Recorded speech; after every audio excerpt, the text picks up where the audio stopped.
thwack against the yew and saw the arrow loose. I knew, I just knew.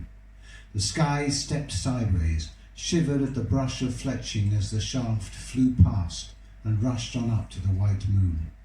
Her lonely face punctured and deflated, skeltered down into the confused sea, swilling on the beaches in uncertainty. I was cursed by owls, moths, foxes, voles, all those nocturnal acolytes of moonlight. Dancers, astronauts, lovers, poets too. Me, I'm the man who shot down the moon, who becalmed the turbulent oceans and brought the blue-green earth to ruin. Suitably gloomy start here, isn't it? Right. Beyond Broadwood Ridge. Okay.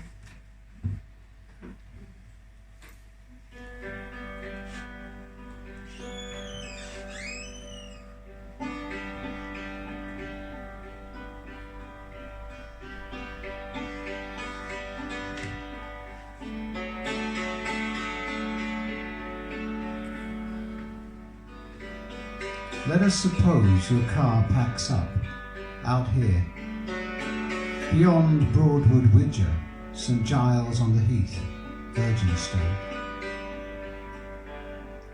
It is night, a justice of darkness that lives on these shapeless acres.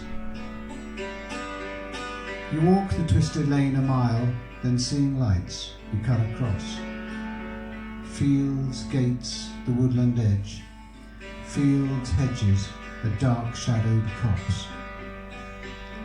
What do you feel? The brief breath of an owl, the waiting silence after a fox's cough. What do you hear? The weight of condensation on an ocean of bending blades. 100 rabbits knew your sound through the earth, long before the air announced your voice or waved your scent. Here, there is no one to save you. If you lie down now, this wet ditch may be your decomposing place. And who will find you? Only strangers. Still the darkness will keep eating, moving, weatherbound, star-stared.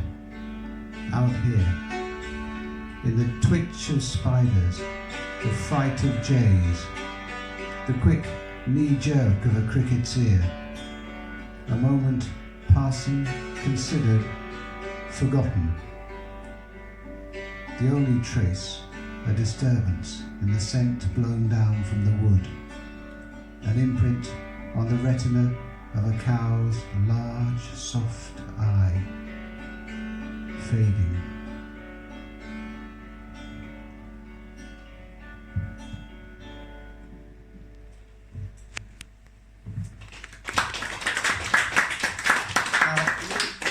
Years ago, I used to work for the National Farmers Union out in kind of remote parts of North Devon, and beyond Broadwood Widger, back then actually, it was before the kind of A30 was all sort of fully dualled, but beyond Broadwood Widger seemed like the most kind of remote, well, that area beyond Broadwood Widger to out towards Holsworthy and places that don't even have names, I'm sure. It's kind of like those remote hinterland.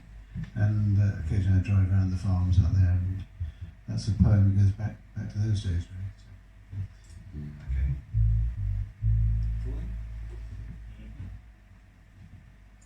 So this is a song I wrote ages ago. I was living in Cornwall back in 1989, so it's called 40.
This is first of all we'll do a little poem called Flood, which is it's a poem. I suppose it's about a couple of things. It's about writer's block, and it's also about relationships and emotions, I suppose, as will become evident.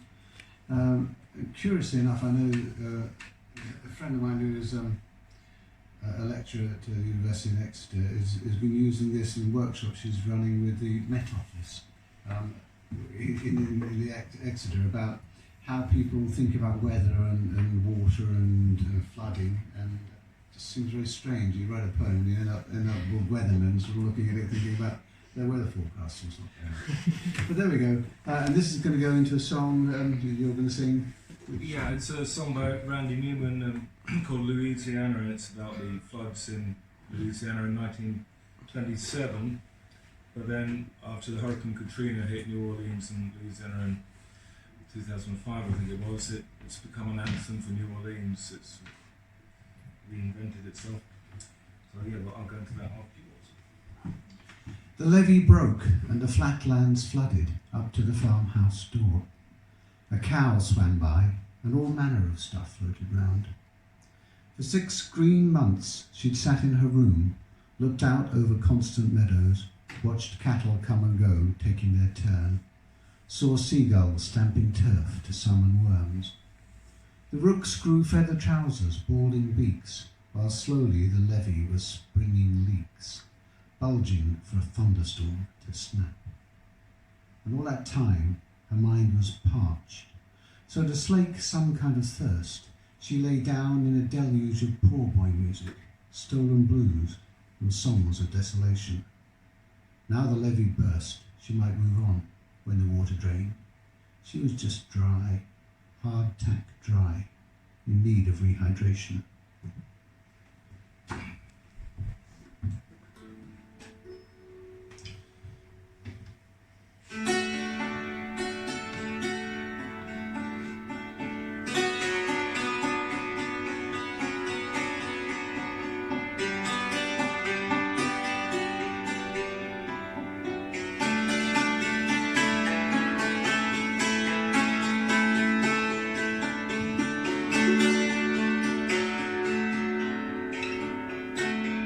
What has happened down here is that the wind has changed. The clouds roll in from the north and it starts to rain.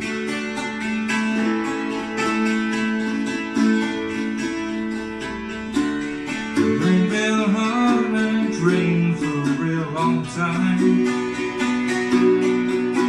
till there's 6 feet of water in the streets of Angeline.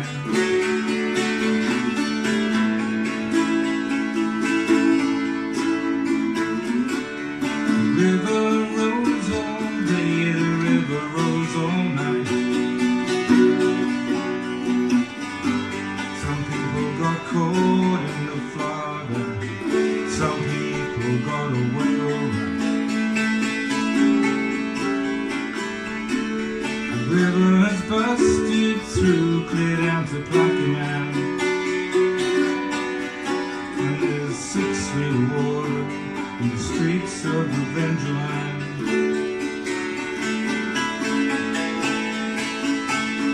Louisiana,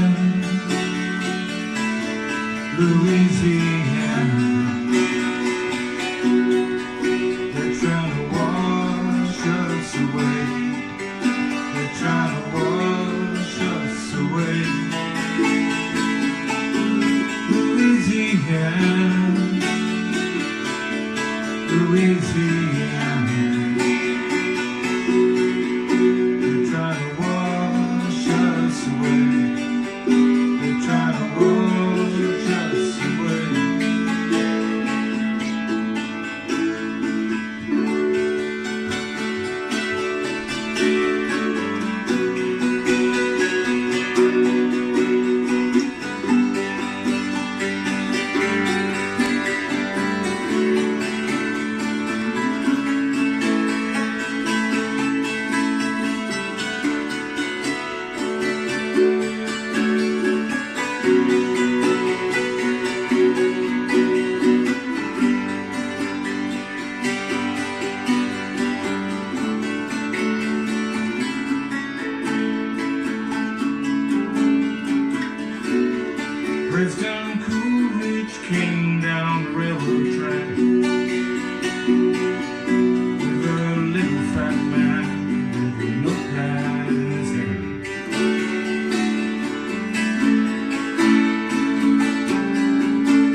and cool rates Edward, isn't it a shame what the river has done to this poor cracker's land? Louisiana, Louisiana, they're trying to wash us away. They're trying to wash us away. Louisiana, Louisiana, they're trying to wash us away. They're trying to wash us away.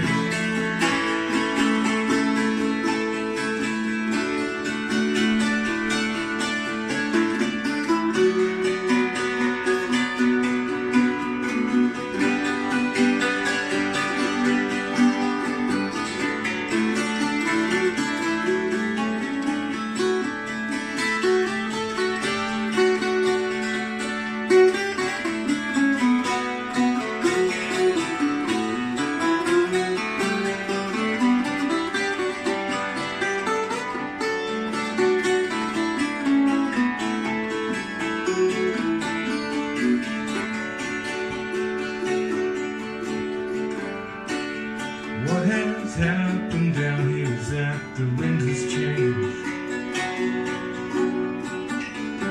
The clouds roll in from the north and it starts to rain.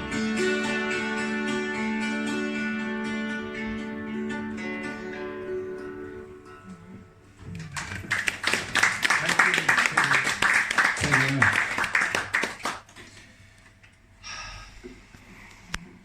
How are you all doing? How was your time? Yeah? Okay. So we depressed you all terribly? Or? Right. Here's a slightly cheerier poem. This is called The Miller's Daughter. The revolutions of the mill throw arms across the yellow field, a clock of light which calibrates the strength of wind, the bulk of sky, the passage of the sun. In this slow shadow strobe, the miller's fair-haired daughter stands sieving wheat from chaff, tossing up the grains and dust for judgment by the wind. As the sails spin round, she's in, then out of light, blouse unbuttoned, sun splashing on her shoulders, flickering like a zoetrope, miller's maid in a field of straw. Hers is the breeze that turns the mill, that blows away the high-flung husks and fends off the butcher's lad, puffing up the hill, his heart full, his load anything but light. Thank you. I feel this burning desire to kind of do this poem, which I probably shouldn't do it already. Sometimes, you know. See, the thing is, I see Robert over there, and he knows already where this poem is going. It's a poem called Taxi. I started with the little stuff, a wren that flew into the glass. I skinned it, stuffed it, stitched it up, less Jenny Wren and more pig's ass. But soon I got the hang of it and so moved on to bigger things, ginger hamsters, fluffy rabbits, a farmyard hen with outstretched wings. Neighbours' cats, a runaway dog, they're never missed for long, posters and windows for a week or two, then people buy another one. I did a road-killed ram last year, a badger that I hit in spring. I've stuffed a stoat, a goat, a deer, a fucked up fox and other things. But I won't be stopping there. I have a more audacious plan. Here's a little clue. Think Burke and Hare. Yes, I will kill and stuff Robert Garner. I'll have him sitting in a chair so he can watch TV with me. We'll eat our tea together there and he won't cost a bean to feed. It's very seldom anybody ever comes by to visit me. I think that my menagerie of strange beasts, my taxidermy, rather puts them off. That's fine with me, because Robert and I can be undisturbed. We can rest in peace, safe from Killjoy Bobby saying, "Can I ask some questions, sir?" You know the nosy ones they mean. I may even keep a handy bear fur to stop him accidentally being seen. I'll wrap it tight around him. If someone rings the front door bell, he'll be safely hidden in a weird bear skin. They'll never tell.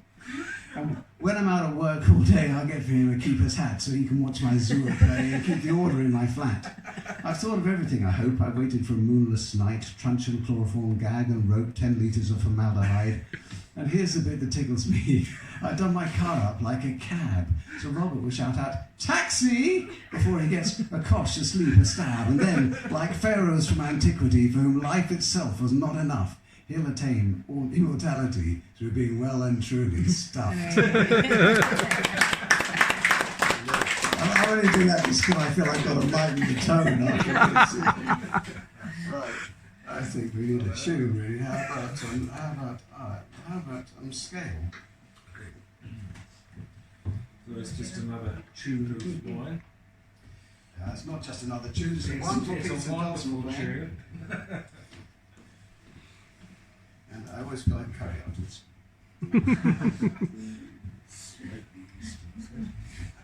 You're allowed to say that, something.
Time for a little poem and then a tune which we can change the name of. Nightfall, it's probably. Yeah. Ice Nightfall. So I started with a kind of like an environmental poem. I'm the man who shot down the moon and becalmed the turbulent oceans. The idea of which is that we are responsible for what's happening to the environment and the world. And this is kind of sort of in the same thing. This is called the Surfer King's Last Wish.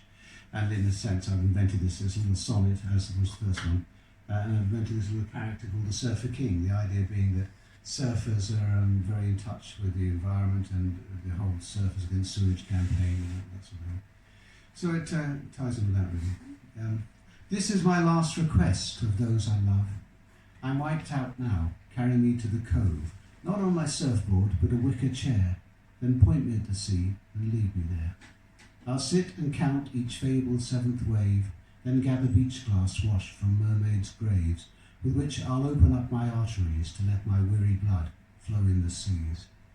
Poseidon falling from Atlantic high, come, take my heart for a halibut's eye. Use my rib cage for a sieve of baleen, to skim all plastic, leave the oceans clean. Take my demented brain for isinglass, repurpose me. This is my wish, my last.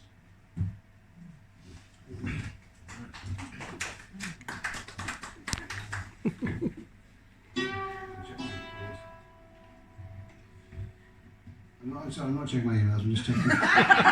Just checking the chord sequence. Just checking the chord sequence. I love this song. I'm not bored at all. It's in A, Not be angry. it says here it's in A. Angry Birds. It's in A minor. The second chord is E minor. If anyone wants to join me.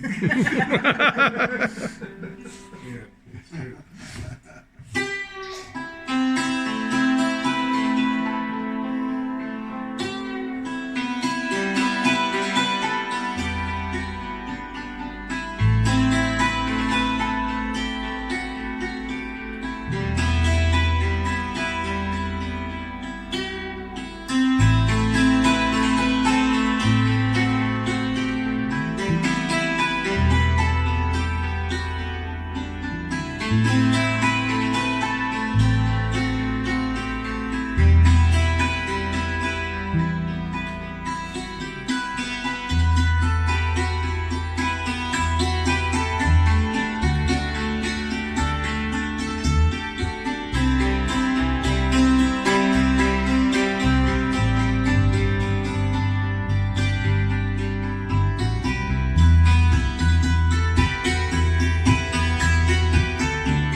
Very short poem. This is kind of like a little a signature poem. Why do any of us write poetry?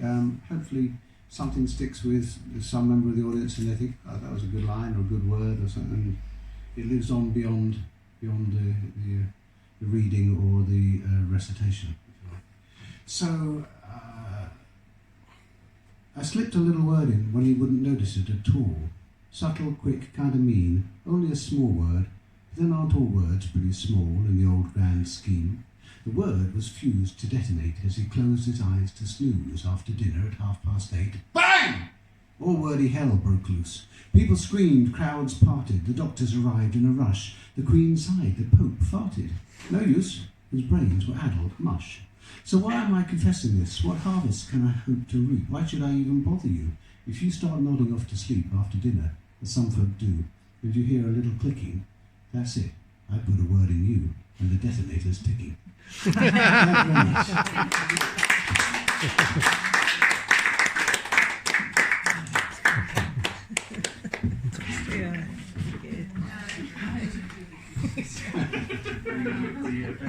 Yeah.